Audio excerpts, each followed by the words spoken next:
ইয়াতে যোৱাবাৰ মই মাতমৰা মথাউৰিলৈকে আহিছিলোঁ আৰু তেতিয়াই ৰাইজৰ লগত কথা পাতি মথাউৰিটো শক্তিশালী আৰু সংৰক্ষণৰ কাৰণে এটা ভাল আঁচনি লোৱা হ'ব বুলি আমি কৈছিলোঁ। এতিয়া বান্দানা বুলি স্থানডোখৰৰ পৰা মাতমৰা মাজুলীলৈকে আমি 22 কিলোমিটাৰ অঞ্চলত প্ৰটেকশ্যনৰ এটা স্কিম এটা হাতত লৈছোঁ। প্ৰায় 90 পৰা 120 কোটি টকা লাগিব। পৰিকল্পনা চলি আছে, সকলো ঠিকে ঠাকে থাকিলে আমি খুব সোনকালে কাম হাতত ল'ব পাৰিম। তেতিয়া ই এটা মাতমৰা মথাউৰিটোক এটা পুৰা সংৰক্ষণ দিব পাৰিব।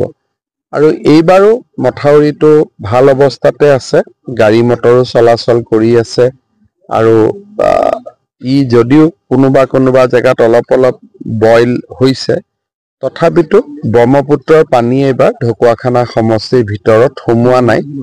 সেইটো আমাৰ বাবে এটা সুখৰ খবৰ। কিন্তু তথাপিতো বিভিন্ন উপনৈৰ পানীয়ে ঢকুৱাখানাত বানপানীত 50খনমান গাঁৱক আক্ৰান্ত কৰিছে। চৰকাৰে যিমান পাৰে সাহায্য অভিযান চলাইছে, সহায় কৰিছে আৰু সহায় আমি কৰি থাকিম। ৰাজ্য জোকাৰি যোৱা যিটো সুনীল জাহাংগীৰ কাণ্ড, এই সন্দৰ্ভত আপোনাৰ ওচৰত শেহতীয়া তথ্য কিবা? মই বহুত CID ইনকুৱাৰী কৰি আছে কাৰণে মই বিশেষ খবৰ লোৱা নাই। কিন্তু এইটো কথা ঠিক, যিহেতু হায়দৰাবাদৰ CFL তাতকৈ ওপৰত ভাৰতত ফৰেনচিকৰ বা DNA এজেঞ্চি নাই, গতিকে আমি হায়দৰাবাদ CFLৰ ৰিপৰ্টটোক সঁচা বুলি ভাবিয়ে আগবাঢ়িব লাগিব। এমাহ দিন পাৰ হৈ গ'ল,